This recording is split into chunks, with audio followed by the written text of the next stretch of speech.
Hi, Empress Justice here, and welcome to the Anuradha full moon reading for Scorpio. This is for Vishaka, Anuradha, and Jeshta. How you doing, Scorps? Now, this is a blue moon reading, okay? This is the second full moon of the year, and it's also the smallest moon of the year as well. So emotions might not be running as high where you are right now.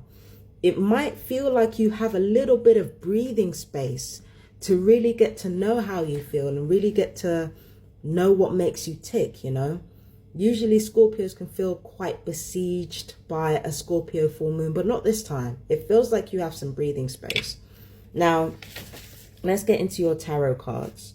We've got the Eight of Summer, which is the Eight of Cups, and we've got the Five of Summer Cups, right? And for the Angel Answers Oracle deck, we have Remain Positive. Okay, let's see what we've got here. The desire for a more meaningful life, realizing that it's time to move on, choosing to make major life changes. I think you're on the right track here, Scorpio. If you're thinking of moving forward and moving on to that, like, this is telling you you've got the right idea. This is telling you got the right idea. But what this is telling me is for you not to lose your faith in people, for you not to lose your faith in the world. The world is harsh, but there are good people in it. And you need to maintain the faith. But again, you have the emotional space to work all this stuff out where you wouldn't ordinarily during a full moon. So it's really, really good. Five of Summer.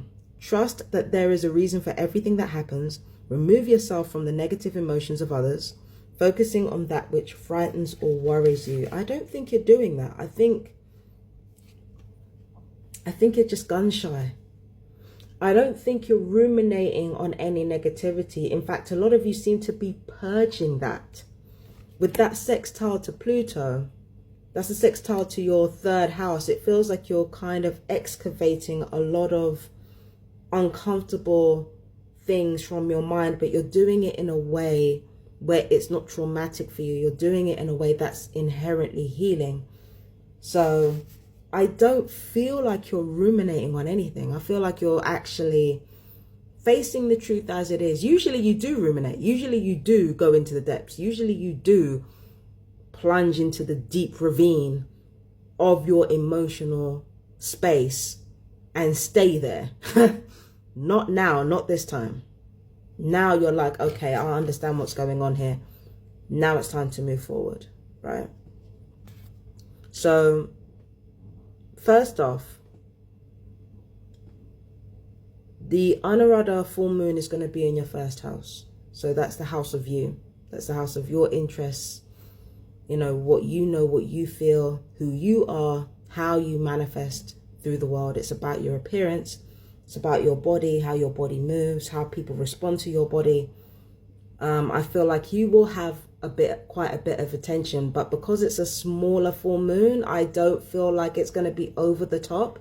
I feel like you will have a healthy amount of attention, a healthy amount of focus on yourself from both other people and you. So again, this is not a navel gazing time for you. You're going to be very well adjusted during this time, which is great. You're being asked to focus on your seventh house though. And this is why I'm not worried about you. The reason why I'm not worried about you is because with regards to your first house, yes, you're focusing on yourself, but you're focusing on what you can do for people rather than what you get from people. So what you're actually being asked to do in order to balance that out is to think about what you can get for yourself from relationships. It's time to focus on relationships that emotionally nourish you as an individual. So yes, you are moving forward. You're not navel gazing. You're very placid right now. You're very placid. You're just handling things very well. So let's look at your notes. We've got project management, hurting in a personal relationship, inspirational journey, recovering from grief, and creative purpose. And the main notes are facing your sorrows, naive about others' bad behavior.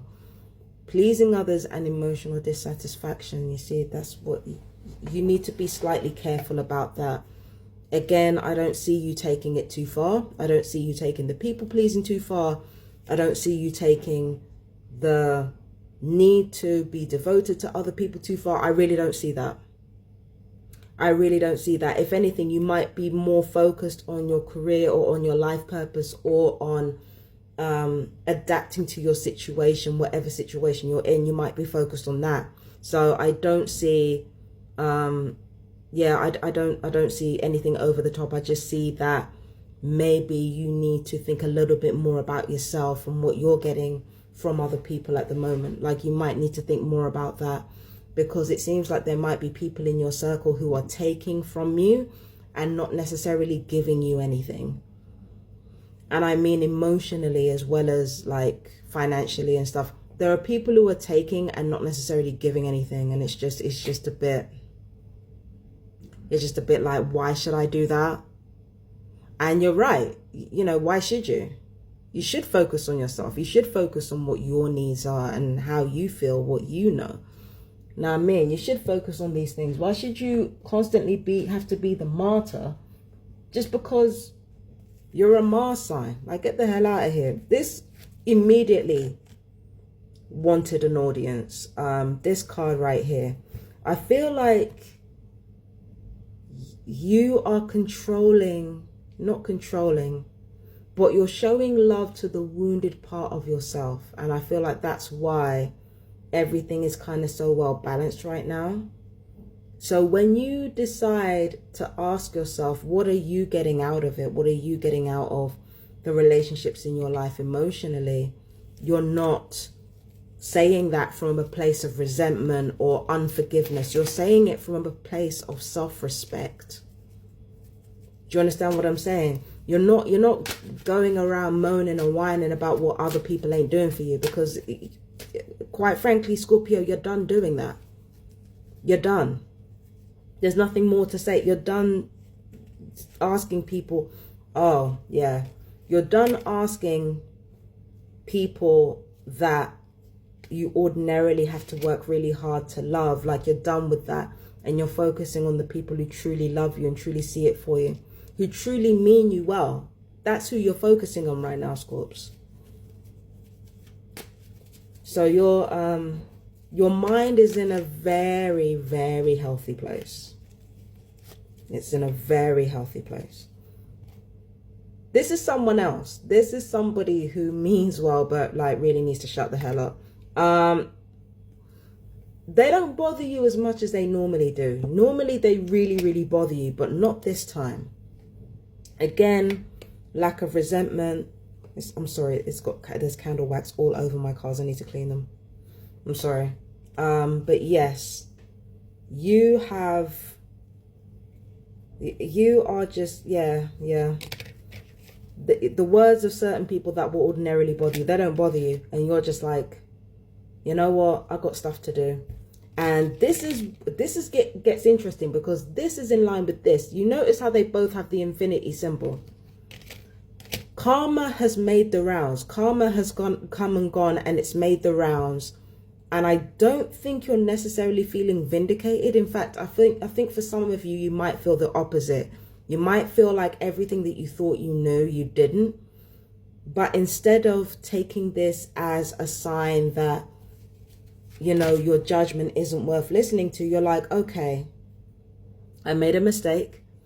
How can I grow from here? How can I do that? Like, you stop beating yourself up, basically. You stop beating yourself up, and now you're in a different position. Now you're starting over again. I don't necessarily know if it's domestic. I don't think it's domestic. I think it's more of an emotional thing, because Seven of Pentacles is usually a physical card, but I feel like emotionally you're starting over. You're kind of planting seeds here. Emotionally, you're planting seeds that will grow a lot more fruitfully than the last seeds you planted, the last time you had this cycle going on. And then with regards to this now, I feel like this is someone else. I feel like you've underestimated their strength. And I think for some reason, you starting over again is because of this person, like this very blunt, tactless person. They've actually made you think. And because they've made you think, they've made you see this person who is kind of a battle axe. They were a lot stronger than you thought. It's making you see this person and yourself in new ways. And it's making you realize that maybe you judged them harshly or didn't judge them correctly. But instead of beating yourself up about it, you're going to be like, okay, how can I fix this? And also, how can I make sure that I'm actually getting relationships that fulfill me so that I don't end up just going off the deep end every time? You're actually thinking about it. You're actually, considering things again, which is great. So that's for Scorpio. That was for Vishaka, Anuradha, and Jeshta. And I'm sorry, forgive me. Western Scorpios, you're also welcome. You want your sun, moon, and Lagna for this reading, okay? Go back, watch everything again. It's all for you. I love you. Take care. Peace and blessings, and I'll see you in the next reading. Bye-bye, my darlings.